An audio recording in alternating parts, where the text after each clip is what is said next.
You guys want me to start and just introduce myself? Yep. Great. Hi. So hi. Thank you so much for all of you who are attending. My name is Stav Appel, and I just want to thank so much for Lily for making the introductions and for making this happen. So thank you very much. And I guess I assume you all read the headline. You know, this is kind of a talk I've given at a number of communities, in art galleries at this point, and a few other institutions. It's called the Torah and the Torah.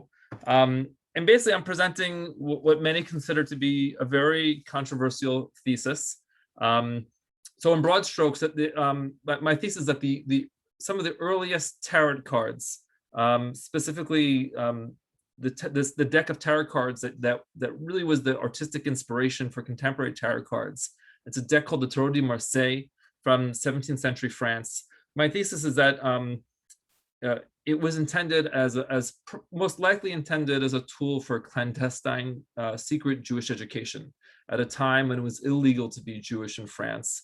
And at the time when the Jews of France suffered from persecution from the Holy Office of the Inquisition and from the Catholic Church. So I'm going to go into this. I'm going to jump into the cards. I'm going to show you the cards, and I'll show you what led me to that conclusion. But before that, I got to give you just kind of a little bit of background historical knowledge so that we all have a mutual understanding of the historical framework that was occurring at this time. Now, while I'm talking, if people have any questions or comments or challenges on what I have to say, just feel free to interrupt me. I'm very happy to have a conversation. I'm a much better conversationalist than I am a lecturer. So I'm gonna have to share my screen. Excuse me one second.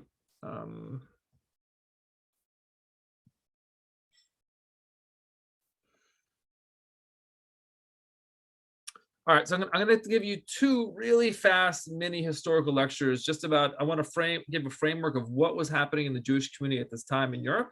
And then I'm going to give you a little lecture on the history of tarot cards, so we all understand what I'm talking about. And many of you know this. What I'm showing here, I'm going to do it really, really fast. So I apologize. I'm going to take some wild shortcuts in covering Jewish history, but it's so that we can quickly get to the cards and for all of you to try to understand, why I came to the conclusion I came to. So this is an image from the Arch of Titus in Rome. And this was built about 100 years after the Great Roman-Jewish War, in which Rome finally just grew exhausted with the many different revolts against Roman war in the Kingdom of Judea. They destroyed the Kingdom of Judea, they razed the temple, and Jews became a scattered nation. And this is really when Judaism transformed from being truly a nation state to a religion. And here in this image in the Arch of Titus, this shows the famous triumph in Rome, in which Jewish slaves were paraded in Rome, and they're showing the menorah and the bread of presence and the other holy vessels from the temple. And I always tell people, for me personally, I feel like the Arch of Titus and the remaining Western Wall in Jerusalem, they're kind of two bookends to this period of history of the Mediterranean. And for centuries, Jews lived as a minority in Europe. And of course, there arose the Christian communities, and the original Christians were Jews themselves. But there was relative coexistence between the Christian Jews and Jews. And actually, in France, for many centuries, in France and Spain, Jewish communities flourished. Some of the greatest Torah scholars of all time, like Rashi, lived in France. Kabbalah flourished in France and Spain. And then around the 13th century, there was really a dramatic change in that the Catholic Church started to exert authority on who had the right to interpret Holy Scripture. They were no longer content with coexistence. But really, the Catholic Church saw the presence of Judaism and its rejection of the divinity of Christ as really an insult and a crime against Catholicism. In 1242, there was a famous trial of the Talmud, where Catholic authorities were alerted to what they considered blasphemy within the Talmud. They collected and eventually there was a very long, prolonged trial over several months about whether the Talmud itself was blasphemous. And after several months, the Talmud was declared guilty. They gathered all copies of the Talmud in a square in Paris, and they burnt all of them. And this was really the beginning of when the Catholic Church started to make Judaism itself illegal. If we fast forward to 1242, the Catholic Church's war against Judaism took a much sharper turn. 1492 is very remarkable because it's the year in which the kingdoms of Castile and the kingdoms of Aragon finally conquered the kingdom of Granada. So for the first time, the Iberian Peninsula was entirely Catholic. And of course, we know it as the year when Columbus sailed for the ocean blue, sailed over the ocean. But a lot of the money to finance Columbus's voyage was actually collected from something called the Alhambra Decree. And the Alhambra Decree was the declaration in 1492 that neither Jews or Muslims were permitted to live in Spain at all. That if you wanted to stay in Spain, you needed to either convert to Catholicism, or you needed to surrender all of your assets and leave the kingdom. And this is really what gave rise to the phenomenon of what we call crypto-Judaism, and that there was a growing number of Jews who did not want to leave Spain, but did not want to get rid of their Jewish identity altogether. So they became what we call crypto-Jews, people who maintained a Catholic persona in public, but maintained some thread of Jewish continuity in private. And crypto-Judaism became a fascinating phenomenon. As the crypto-Jewish identity was passed down from generation to generation, it was kept incredibly secret because the Holy Office of the Inquisition was very wary of crypto-Jews, and they used incredibly brutal means to try to identify these people, which included torture and public execution. And actually it became so secret, the crypto-Jewish identity became so secret that eventually it was a secret to the crypto-Jews themselves, that people didn't know why they had a custom of lighting Shabbat candles in secret on a Friday night in a closed room, or they didn't know why they were eating flatbread in spring, or they didn't know why their families were celebrating the festival of Saint Esther. And this why this originated in Spain, it was also a known phenomenon in France, because there were, between the 12th century and the 17th century, there were actually 6 separate expulsions of Jews from France. France didn't have as aggressive as a Holy Office in the Inquisition, but there were many Jews who were incentivized to convert to Catholicism in public, but again, maintain a secret Jewish identity that would be undetectable to the Office of the Inquisition. And so that's, like, in a nutshell. I just want everyone to understand what crypto Jewish identity was. Anyone have any questions or comments before I shift? I'm going to take a dramatic shifting gears in a second. No, okay. So a little bit of history about playing cards. These are actually images of some of the first playing cards from the 1400s.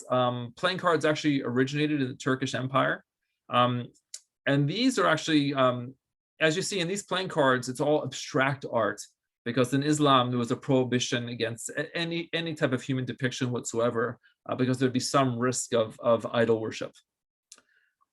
Later in the 15th century, playing cards with images arose, and particularly in Renaissance Italy. And these are some of the earliest tarot cards. These weren't called tarot; they were called trifoni, which was a play on a triumph, a Roman parade. And the idea was very simple: is that people would make playing cards with images, and it was a very standard cast of characters. Like, here's the fool, here's a nun, here's a street magician. And it was popular to commission these decks for production at weddings and family celebrations. So an artist would come and paint a deck of cards, so that the production batch was a unit of 1. They would create 1 deck of cards, and an artist would come and they would paint these characters in the likeness of the guests at the party. So this was kind of like an early version of, say, a book of photos at a wedding. Someone would come and paint a tarot deck. And there's nothing really mysterious about these. I mean, this was an object of fine art. They were very expensive. This one in particular was commissioned by a very wealthy family in northern Italy. It was gilded with actual gold, and very few of these were made because they were so expensive to produce. And then, so this card on the left is from the 1500s, but around 1650, printing technology developed considerably. The use of wood blocks to make bolt prints became very popular. And this second deck, this card in the middle, this is the Fool. The same. So the left is the Fool card. This center card is a Fool card from the year 1650 in France. It's from a very famous deck called the Torah de Marseille. This is particularly the first known version of the Torah de Marseille, called the Jean Nouvel Torah de Marseille. And this is different because this was mass produced. They would print and sell thousands of these. Became kind of an object that any middle class family could purchase. Though granted, the middle class is still a lot smaller than our middle class. This card on the right should be very familiar to you guys. This is from the Rider-Waite-Smith tarot deck that was produced in 1909. The Rider-Waite-Smith deck was based off the Torah de Marseille. So actually, it was a Brooklyn artist, Pamela Coleman Smith, and a New Age guru in the year 1909. They themselves studied the old Torah de Marseille, and they produced this deck, the RWS. And people say today the Rider-Waite-Smith deck that there's 100 million copies of this deck in print. You go to any Barnes and Noble, you go to any street corner in New York City, and you can find this deck, the one on the right. And a lot of people, there are a lot of books published on the meaning of the RWS deck, the Rider-Waite-Smith. That what's the meaning and the intent of the purposes. And you can see that Arthur Waite and Pamela Coleman Smith, they kind of stacked the deck with as many esoteric and religious symbols as they could. So the meaning is interesting and it's complex, but it's not a terrible mystery. Kind of what they were intending. They specifically made a deck of cards that would be interesting for fortune telling and for introspection. But the Tarot de Marseille is different because when this deck was produced, there was no tradition of fortune telling whatsoever. People made many copies of this deck over and sold them. It was very popular, but no one knows what these images mean. There's been lots of books, and people still write books saying why, for instance, like, why is there a cat? Why is there an exposed genitalia? The cards seem to be promised that the cards are filled with images of obvious intentionality, but everyone's puzzled as to what they mean. And people still write books trying to figure out what they mean because no one's ever come up with a satisfying explanation as to the meaning of these images. And what I'm going to go through is we're going to walk through examples of images from the Torah de Marseille, specifically the first and the oldest known version, the Jean Nouvel. And here's different versions of the Torah. So this is the oldest Jean Nouvel, and over the years, people made other copies of them, and you can see how the image slowly morphed over time. But again, my focus is really on the oldest known version. Here's three versions of the Magician's card. Here's the oldest known. This is the Italian version from 1500. This is the French version from 1650. And again, this is the modern version. And what I did, so you know what I did is I commissioned an artist to kind of do a refreshed and polished versions of these cards so that they're easier to explore and explain. So I'm going to walk through you guys a few cards, but instead of me just telling you what I see in them, I want to invite you to kind of come to your own conclusions as to what is the content in these cards. So this is the magician, or the street performer, Le Batelier. I can't pronounce it correctly. One of the big innovations of the Jean Nouvel Tarot de Marseille is that he actually, this is the first time there was a tarot card with an actual name on the card and a number. So here we know the number is 1. Anyone have any observations about, also, and first question, does anybody have any guesses as to what he's holding in his hand?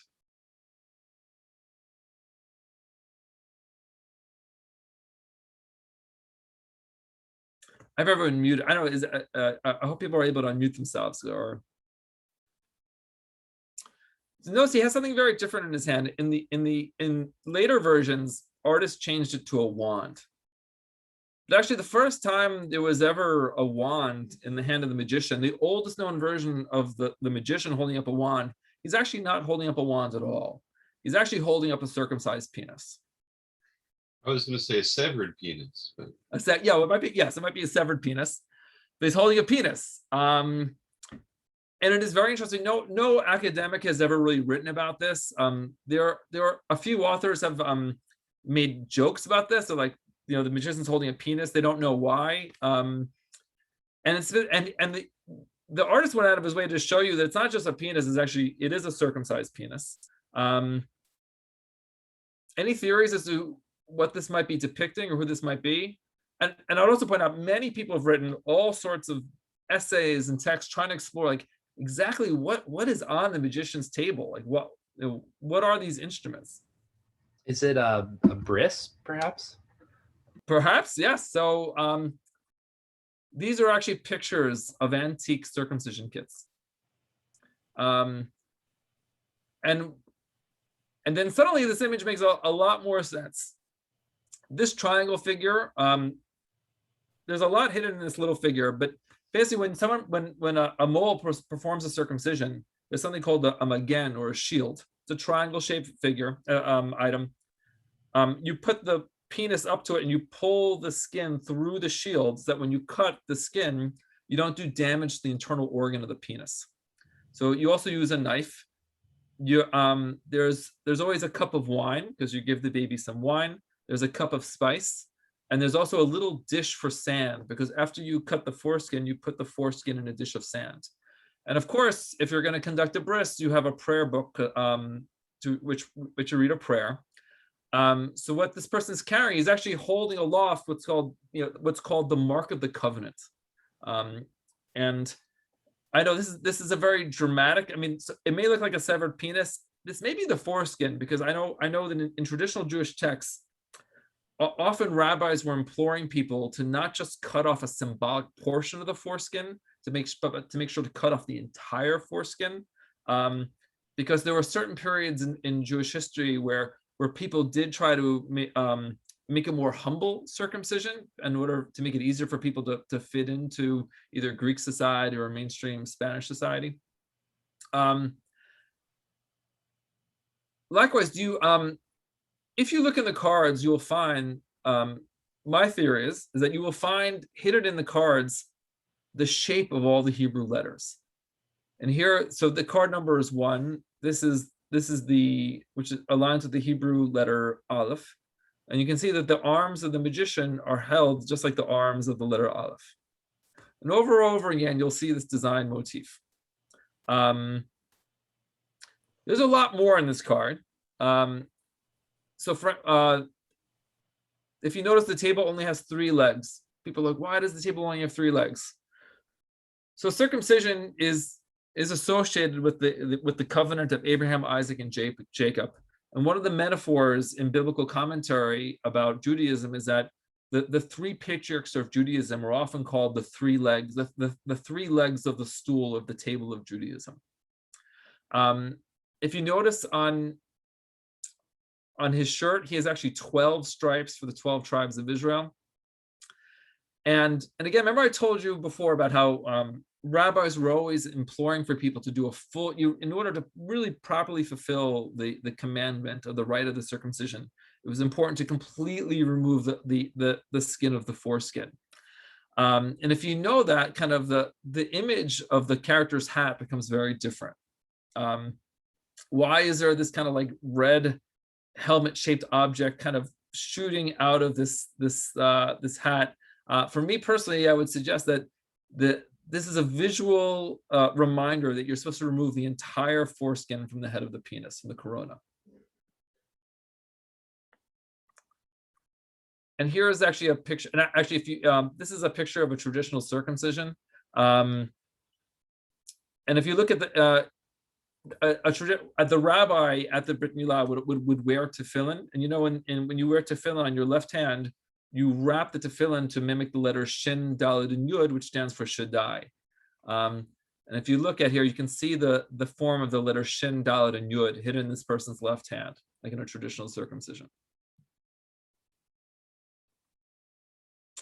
And actually, I also believe, I suspect that this is also intended to be an image of Abraham. There's a reason they picked the first card. Abraham was obviously the first patriarch. He was the one who initiated the mitzvah of the Brit Milah, of circumcision. And here's kind of an old Bible print from the 1400s of Abraham performing the ritual of the circumcision. Okay. So I'm gonna jump to a different card. Any questions or comments? Hi, No? this is Sue. Just wondering, so the colors are repeated in the second card you were just about to show, right? The red, blue, white, gold. Wondering if that is just stylistically of the time, or if there is some other meaning in the color, because that's pretty relevant. It's a really great question. So in these cards, there's a lot of Judaism, but there's also a good dose of Kabbalah. And in basically Judaism in 1650, if Kabbalah was extremely popular in Judaism. Nowadays in our Judaism, there's some hints and glimmers of Kabbalah, and there's some people who study Kabbalah, but most of Kabbalah is pretty much forgotten in mainstream Jewish practice. But in 1650, it wasn't like that. 1650 was kind of like the peak of popularity of Kabbalah. In the Zohar, there is a lot of, and Zohar is the central text of Kabbalah. In the Zohar, there's a lot of commentary about the meaning of different colors. So I do think there is some meaning behind the cards, behind the color that the artist chose for the cards, but I'm not exactly sure.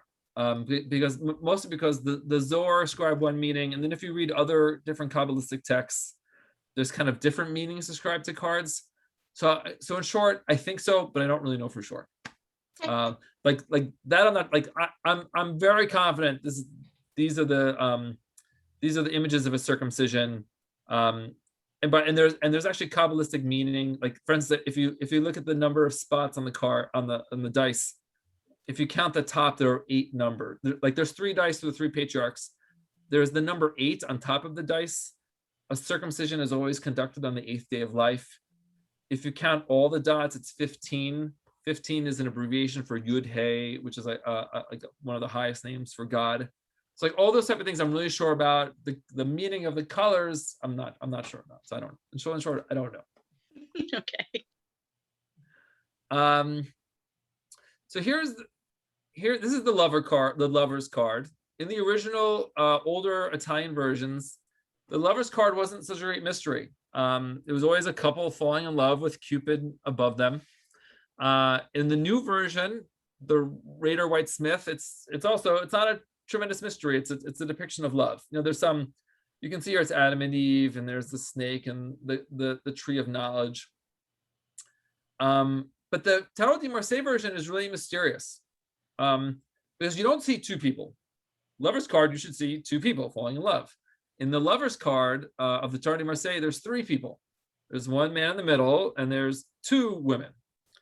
And lots of people have written essays kind of speculating who these 2 people are. Some people say this is these 2 women represent vice and virtue, or this might be his wife, but this might be his mother giving him away, or this might be his wife, and this might be a prostitute soliciting him in the street. Nobody really knows for sure.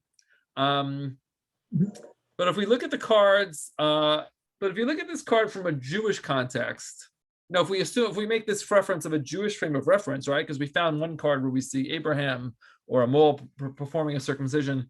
Who might this be in a Jewish framework of understanding?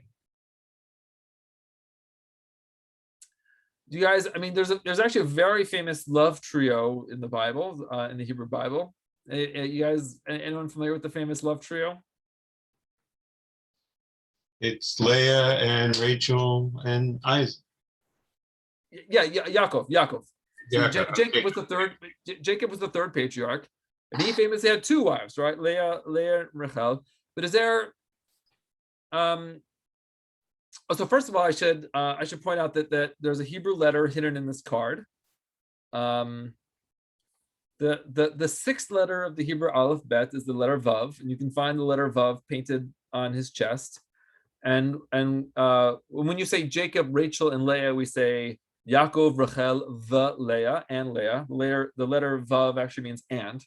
So it's like, you can actually see it's like Jacob, Rachel, and Leah. But is there but that's kind of thin gruel, right? You know, Jacob, Rachel, and Leah. There's 3 of them. Is there? There's actually a more powerful, I would say. I don't know. You guys can let me know if you think it's proof, but there's kind of a more powerful indicator that this might be Rachel and Leah, which would be apparent to someone who knew the story of Jacob, Rachel, and Leah well. Does anyone want to venture a guess or try to see where the artist wanted to really the artist wanted to let people who know these stories well that, yeah, you're right. This is Jacob, Rachel, and Leah. Is that a well behind him? I don't know if it's a well. Maybe. That's interesting. There's a well. I found something else which well, I'll ask a question. Is there a way to tell which one's Rachel and which one's Leah?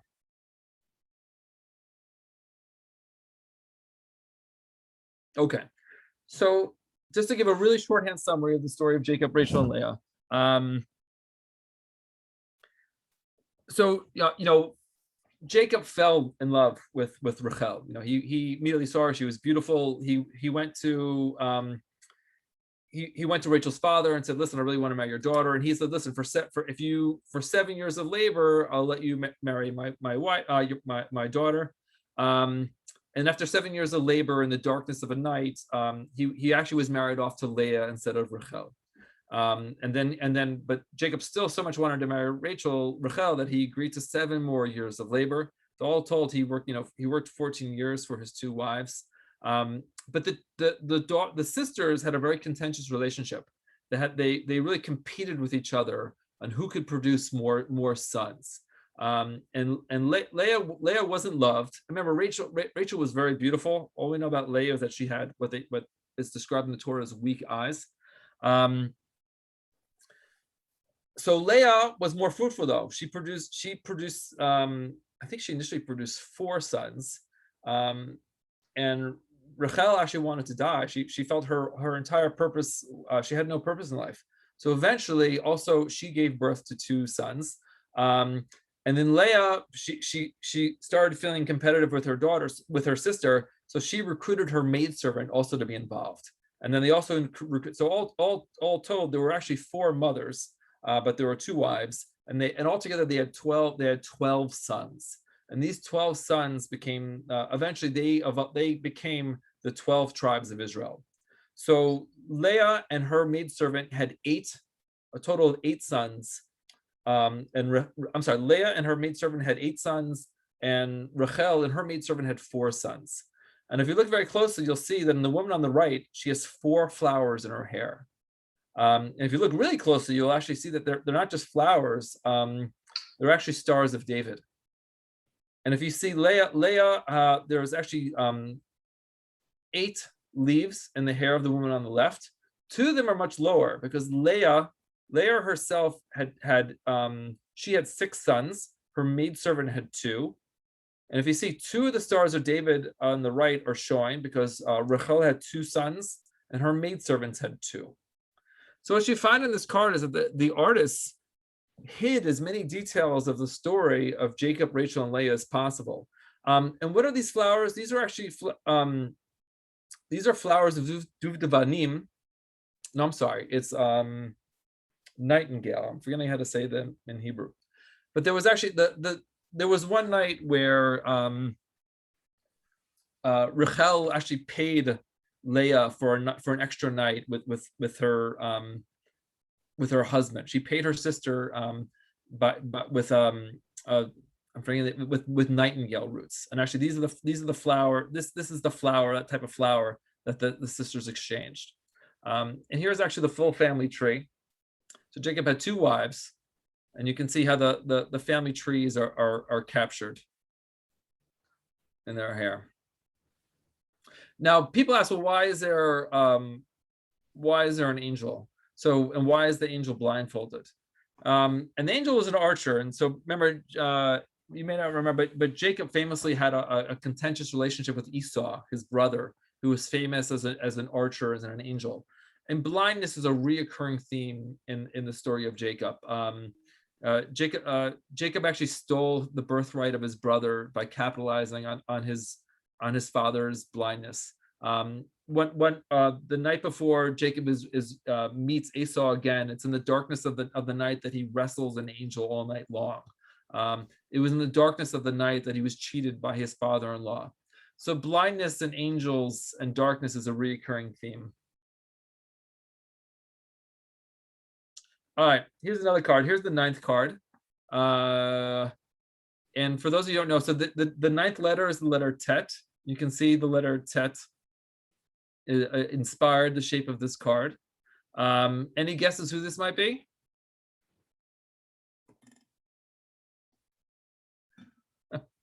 No guesses at all? There's a famous proverb which says that a mitzvah is a commandment and the Torah is a light.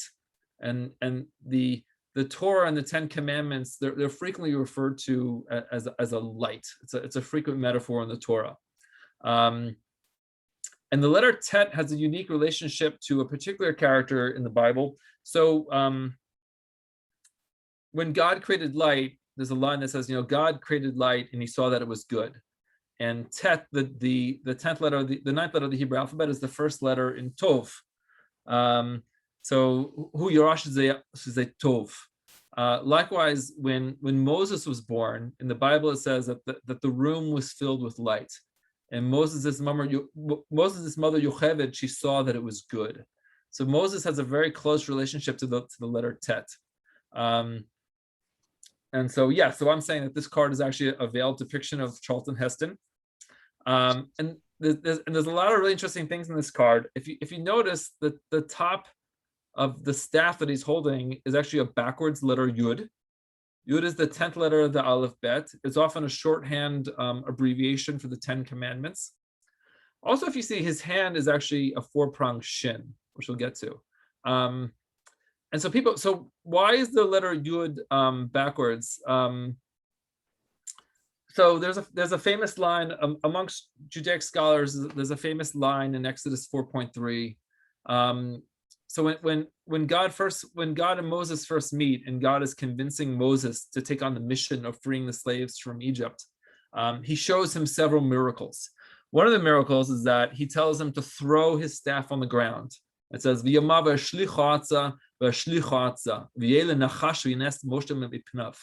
says, cast it on the ground. He casts it on the ground and becomes a snake. And Moses is so shocked that this rod he's been holding for many years is actually a snake. And some commentaries would point out that if you look in this sentence, you can find the name of God is actually embedded in backwards. And this is in particular, this is in the Ramban's commentary and another famous commentary, Rabbeinu Bachya. So if you look here, it's Yud, Hey, Vav, Hey. So for me, this artist was making a playful reference to that famous quote by making the Yud backwards in Moses' hand. Here's another one. This is a story that I think more of you will be familiar with. This is the famous version of the hangman. This is the original version of the hangman. It's the number 12. That just le pendu just means the hangman. Anybody here? I don't know if anybody here wants to guess where the Hebrew letter might be present in this card. Any guesses? So the 12th letter of the Hebrew Aleph Bet is Lamed. And you can see how it inspired the shape of his foot. So is there a famous hangman in Judaism that you guys are familiar with? So it used to be in the old days, one of the biggest parties of the year in Judaism is that communities would all get together and they would literally have a party around hanging a man in effigy. They would actually have a doll of a hangman. They would hang him. And actually, if you go to certain parts of Brooklyn, you can still see this tradition today. If you go to Meir Sharim or certain parts of Brooklyn, you can still see people getting together once a year and they hang a doll of this person. Do you know who this person might be? Haman. Haman. Haman's a famous. Here's a depiction. Here's a picture of of an old image from an old Esther scroll. So Haman was famously hanged alongside his 10 sons. They were all hung from a tree for their crime of trying to plan the destruction of the Jews of Persia. And interesting enough, if you count the cuts on the side, you'll find exactly 10 cut branches on the side. There's an 11th on top because Haman's daughter also died that day. I'm not entirely sure. I know these 10 are for the sons. I'm not sure if this represents Haman himself. But also Haman's daughter also died. She saw someone being walking a horse. She actually thought the person being hung was actually Mordecai. So she dumped a pot of feces. What she thought was Mordecai turned out to be her father, Haman. And she was so filled with horror that she threw herself out and died. This is a depiction of her dying when she threw herself out of the tree. And there's a lot in this card. So the holiday of Purim is conducted on the 14th day of the 12th month, the month of Adar. So this is the 12th card. If you count, there are 14 buttons on the hangman to align with the 14th day of the 12th month. And people are always puzzled, like, why is the hangman smiling? Why is he so happy? So there's a key line in Megillat Esther, in the scroll of Esther. It says, so this is the month where Nofoch beyom shel yogon leyom shel simcha. This was a month that was turned over from one of grief and mourning to one of festive joy. So literally the character is turned over and the character is smiling because this is a month of joy. So this is an artist's shorthand summary to hide a depiction of the story of Purim and of Haman in this card. And I tell you what's really fascinating about this card to me is that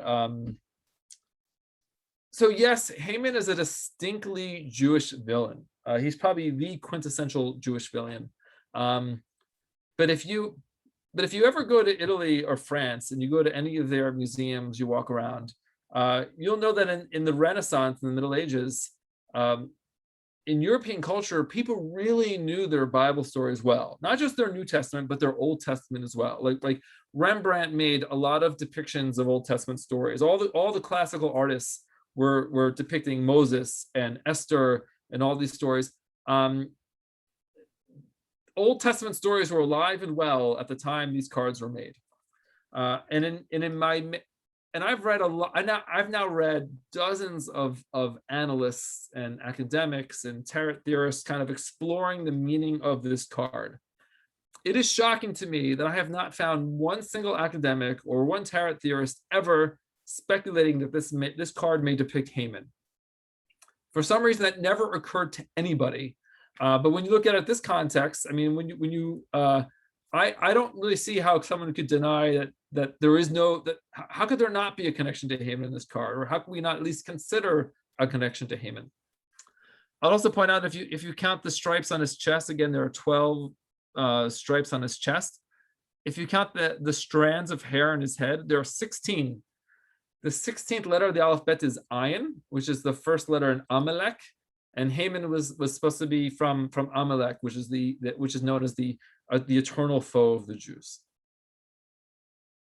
Any questions or comments about my comment? I know I've been speaking for a while. I wasn't sure if people had any questions or comments. So I see where you link these images to Jewish story or Torah stories. But what's to prevent you started by saying that this was a way of secretly teaching Torah, but Torah, the Bible, was very common, like you said as well. So how do you link this to secret messages? Yeah, that's a great question. And I have to, and let me just make the admittance, I don't know. And that's a theory. The reason why I believe this is an artifact of crypto-Judaism is that the images are disguised.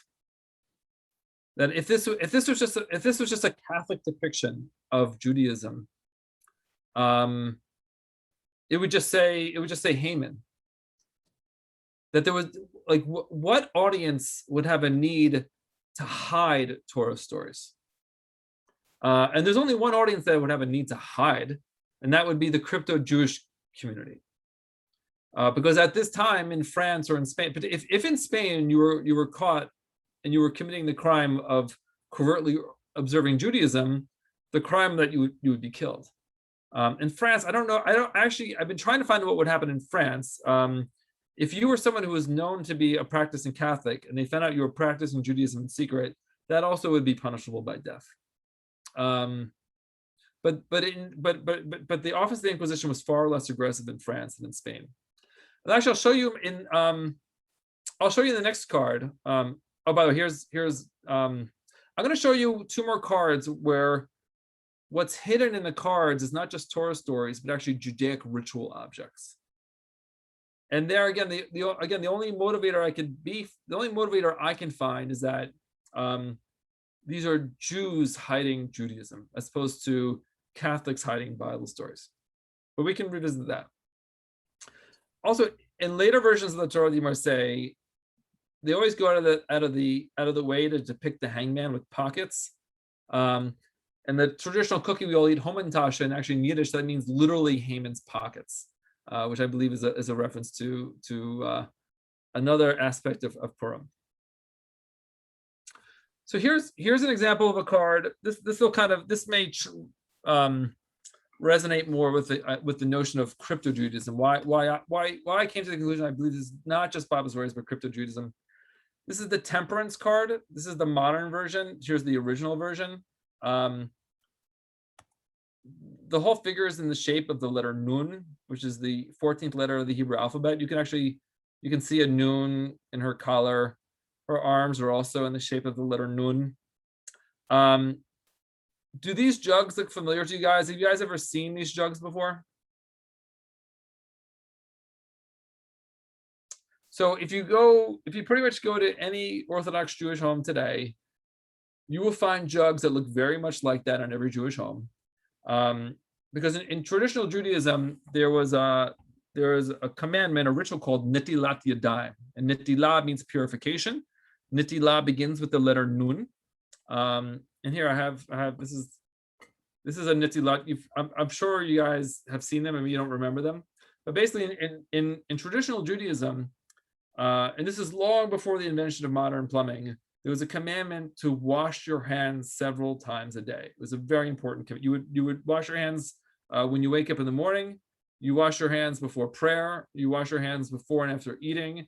After you go to the facilities. They built a set of rituals. They built a set of laws that pretty much you'd have to wash your hands about literally 20 or 30 times a day if you observed it correctly. And it was considered a very important part of Jewish life. Interestingly enough, this is one of the reasons why Jewish communities had a much lower rate of death from the Black Plague. It was one of the reasons why people thought the Black Plague was a Jewish plot, because there was a lower rate of death in the Jewish communities.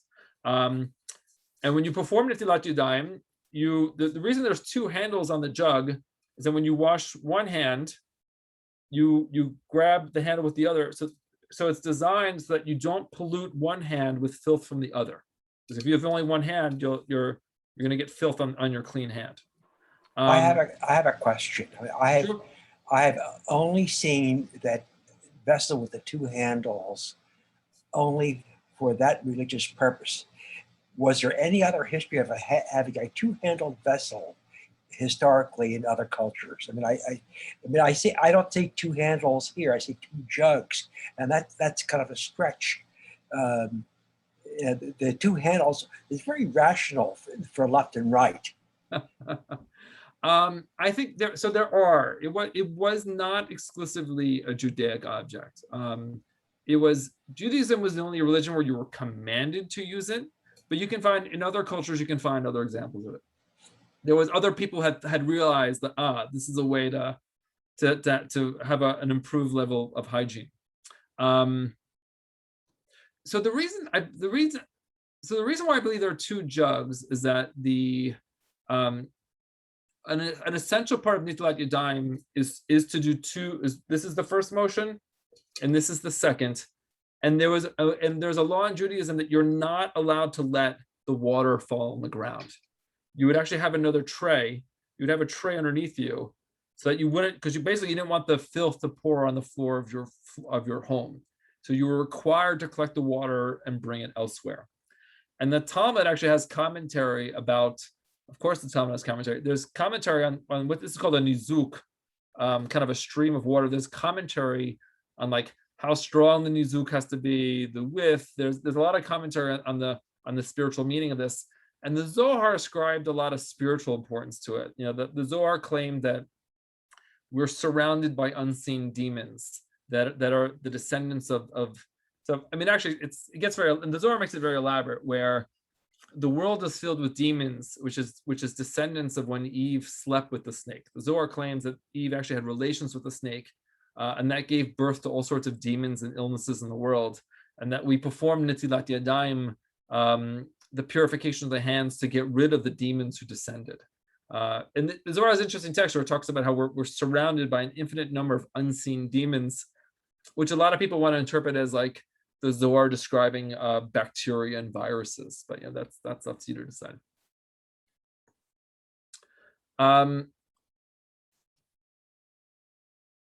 So here's the 19th card. This is the modern version of Raider White Smith. They kind of ditched this design. They were kind of perplexed by it. So they made an image of just a boy on a horse. But this is the original design of the sun card. It's the 19th card. Any guesses as to what this might be? And I would just say there's a reason why these cards, there's a reason why a few hundred years have gone by and no one has prompted this theory, this idea, is because this is disguised. The designer of this card, I believe, wanted to make it as hard as possible for someone who wasn't tipped off to know what these cards are. Like if you didn't know, if you didn't think to interpret this through the lens of Judaism, you would never get this. But even if you know a little bit of Judaism, you probably won't get it. But if you grew up in a religious household, if you grew up with truly Torah observant Judaism, you would. There's a good chance you might get this. So first of all, the 19th letter of the Hebrew Aleph Bet is Kuf. You can see a Kuf hidden in the way they're holding their arms and his body. And actually, there's the letter Shin is also hidden in the negative space in the character's legs.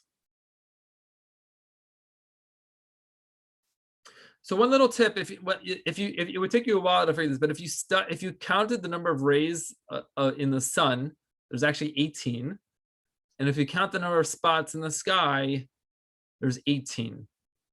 And in traditional Judaism, one of the most important holidays in Judaism is a weekly holiday. It occurs every Friday night. It starts exactly 18 minutes before the sun goes down. It's the Shabbat Kodesh, the Holy Shabbat. And when Shabbat begins, there's a prayer called Lecha Dodi. Lecha Dodi Likrat Kahaba Pene Shabbat Nikabala, which means, come, let's welcome the Shabbat bride. Come, my beloved, come, let's welcome the Shabbat bride. And this artist, I find this fascinating that he created a literal depiction of the greeting of the Shabbat bride. There's 18 spots in the sky. Any guesses why there's a wall in the background? So it's interesting. What I think is interesting to me, because I've been giving this talk at different Jewish communities. It's interesting to me that the different relationship of the communities to traditional Judaism. So if I was in an Orthodox community, they would know immediately what that is. On Shabbat, all forms of labor are prohibited. Actually, there's 39 different forms of labor that are permitted on Shabbat. They all flow from the different types of labor that were involved in the building of the temple. But there was a problem that according to these laws, you can't even do simple labor like carry keys or carry your wallet or carry some food. So there's a tradition that within the confines of your community, your immediate community, there's certain things you can do. Like, again, you can carry prayer books, or you could bring food. Now, the way you define a community is called an eruv wall. It's called a wall. And actually, there's an entire tractate of the Talmud dedicated to eruvin. And if you actually really carefully count the number of faces of brick on the wall, there is exactly 39 faces of brick on the wall, which correspond to the 39 melechot, which are the 39 handcrafts, the 39 forms of labor forbidden on Shabbat. So someone went to incredible lengths to hide the story of Shabbat in these cards. Actually, so if you go to later versions of the Sun card, even 50 years later, there's a later version of the Sun card where it's no longer the Shabbat bride. So this is interesting. This card's really interesting because here all of a sudden there's not 39 bricks. There's still a wall. The numbering's all off, but there are these two. There's kind of these two little boys hugging each other.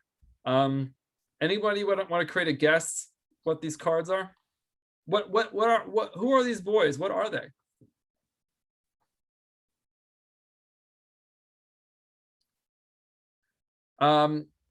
So imagine you're in a secret Jewish community. You're maintaining, for all intents and purposes, you're maintaining a Catholic life, but your Jewish identity is entirely secret. But you want some presence of Jewish symbolism in your life. Shabbat obviously is an essential holiday in Judaism. Some say that if you observe Shabbat, you're observing the entire Torah. It's the most important element of Judaic observance. And one of the most important parts of observing Shabbat is lighting Shabbat candles.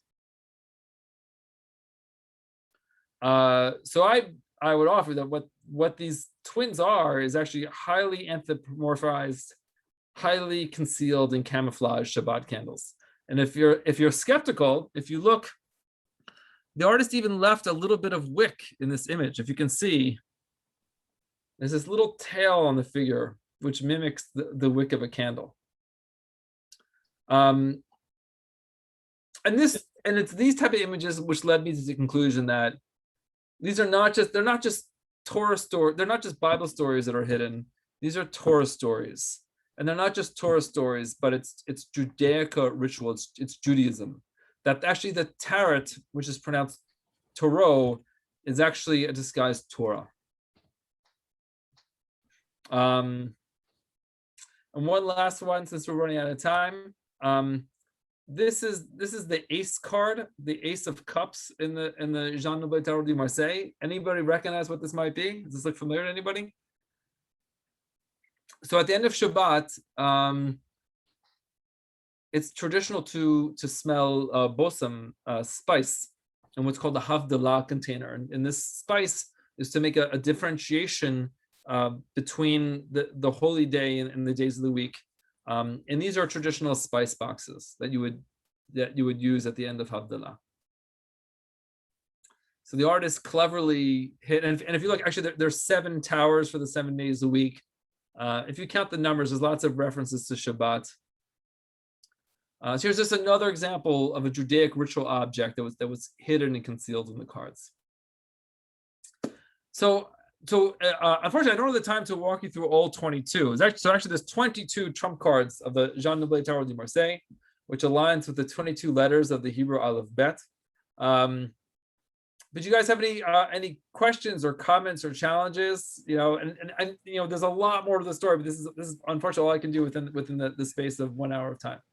I have both questions and challenges. Now, first of all, my comment is that the original set that you're talking about is so superior graphically as a design in terms of its flatness and its colorations and its composition. It is very, very modern. I find it striking. And it's very compelling because of that, as compared to later ones. I'm sorry, I just want to understand. So I'm just going to go. Yeah. So you're saying the middle one is better than the? Yeah. Yes, by far, to me. I mean, the one on the left is more of like a painting or illustration. The one on the right is more like an Art Deco kind of, filigree kind of thing. The one in the center is basic color, basic form, very sophisticated in terms of its delineation. I'm speaking as a designer, so and also as a teacher of design. That to me, this is like a Stuart Davis painting.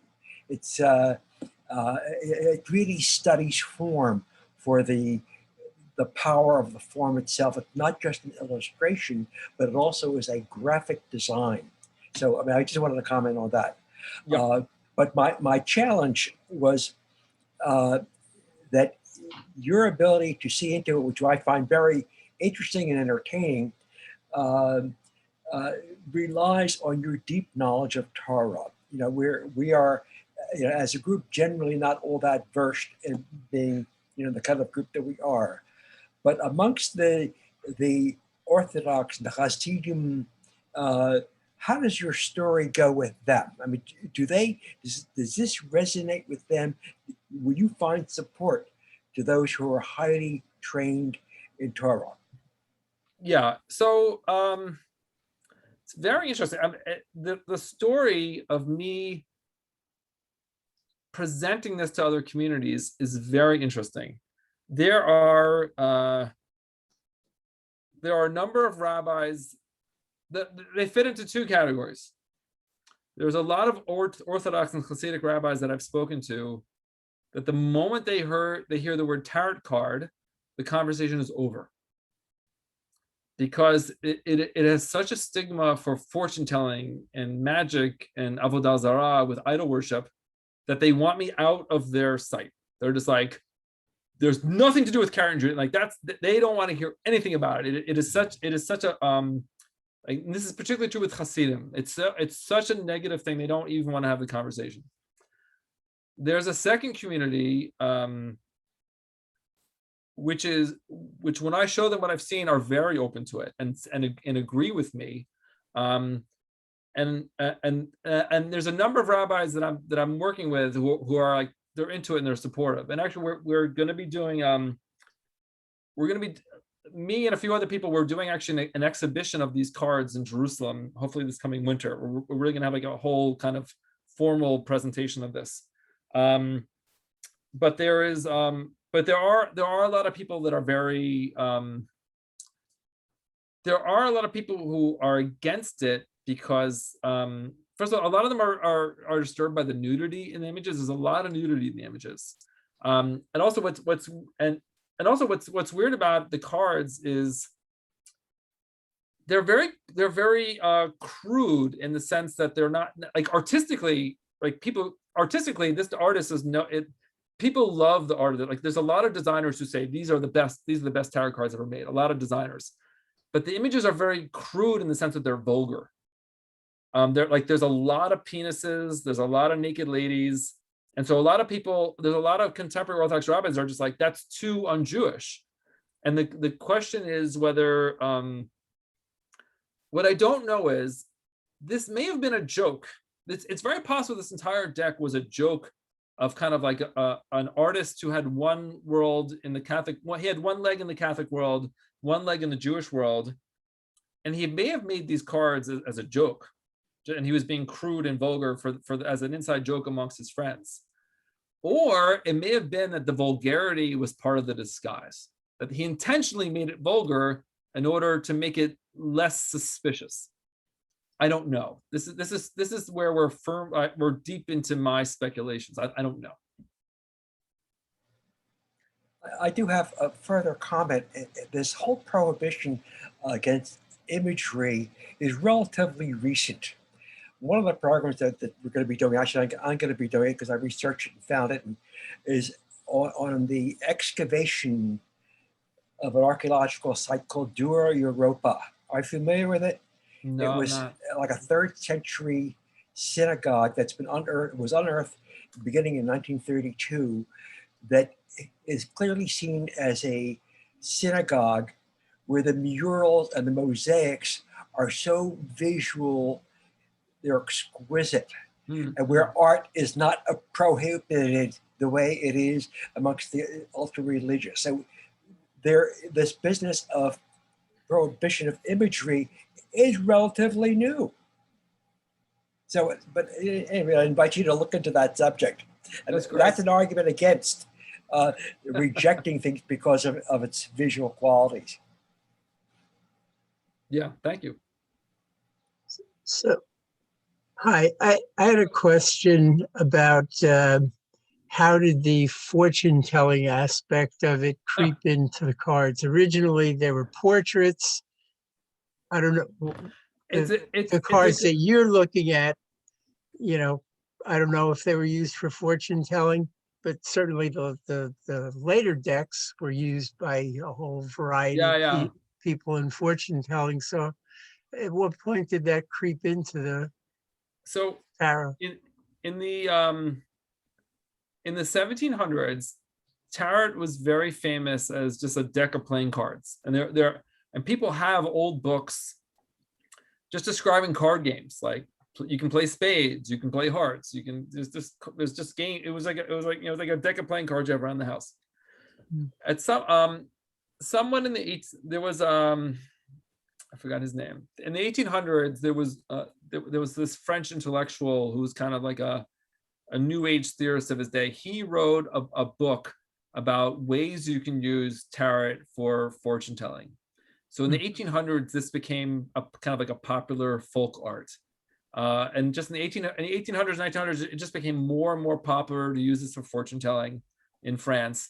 But it really became big in 1909 when Arthur Waite was a new age guru. You know, he was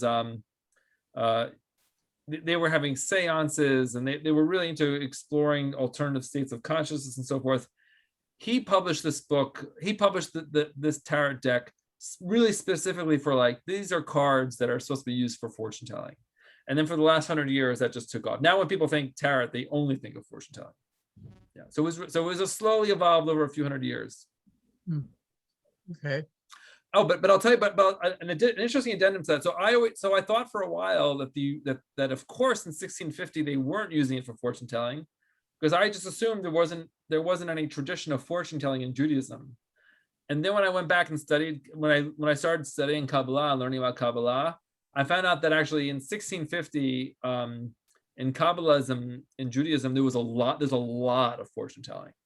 Like Rabbi Luria, who was the founder of, basically kind of the father of Kabbalah in the 1500s, he was doing fortune telling all over. He would see people, and he would say that he could see Hebrew letters written on their faces that would tell their future, or he would tell people's fortune by like lumps on their forehead or on their head.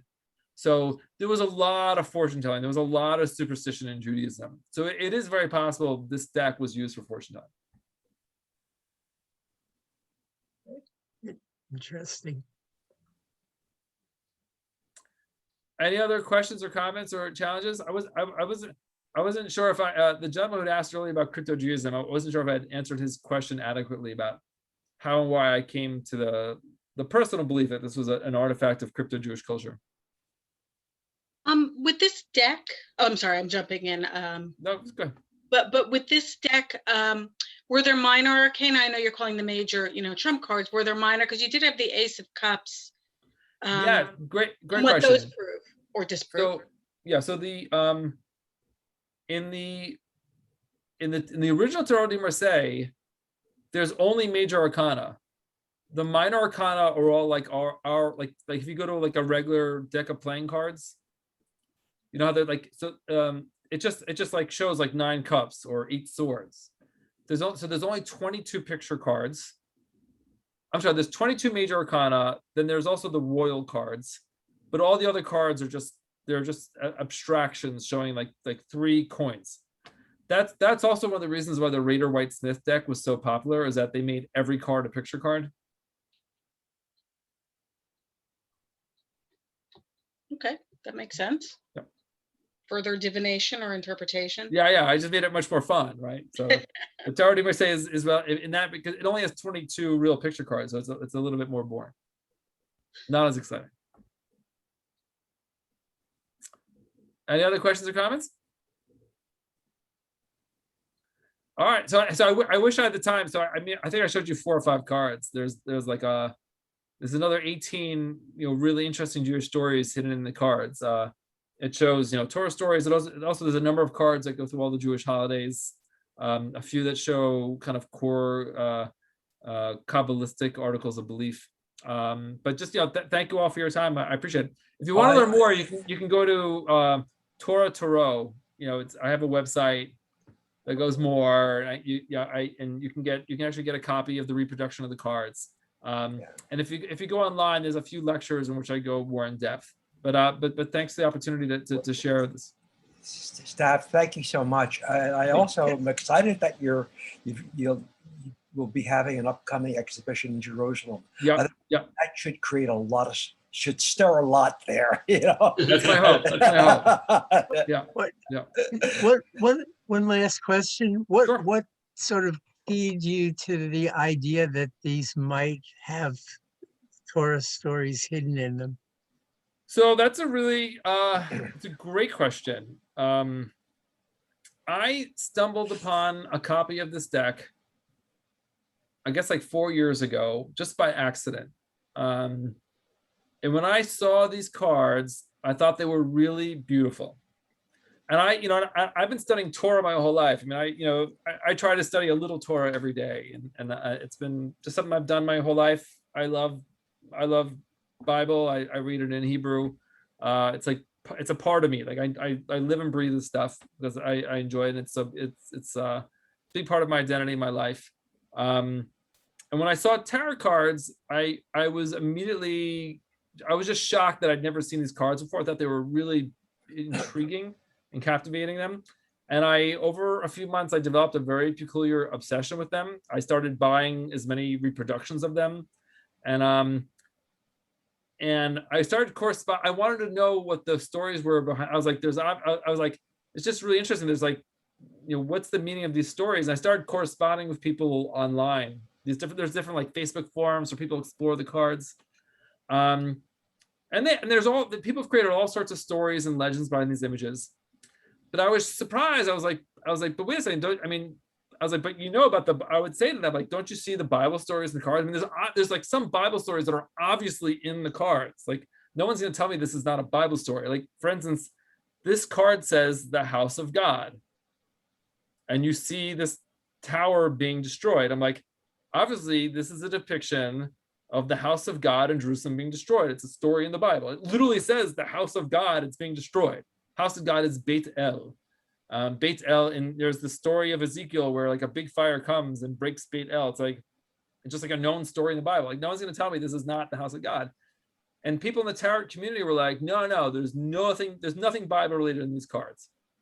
I was just so surprised by that. So what I started to do is I started to write down the different Bible stories and showing it to them. And they were shocked at how much Bible imagery there is in the cards when you know how to look at it. But more and more I realized that the Bible stories, they weren't Bible stories. And I realized more and more that the Bible stories were not present in the cards. They were hidden in the cards. Like the hangman is like, obviously, you go to the hangman's like, obviously this is Haman. And this is the line, which is the month of mourning turned into one of joy. It's turned over. And then I realized, well, who would hide these stories? And that's when I realized these weren't Bible stories at all. These were Torah stories. Because only Jews were the only community in 17th century France that had to hide their love and their understanding of Torah stories. Because the Old Testament was permitted, but the Torah had been targeted for destruction. And that's what led me to this conclusion. Okay. All right. Any other questions or comments? Thank you so much. All right. Thanks, guys. My pleasure. Enjoy the rest of your day off. Yes.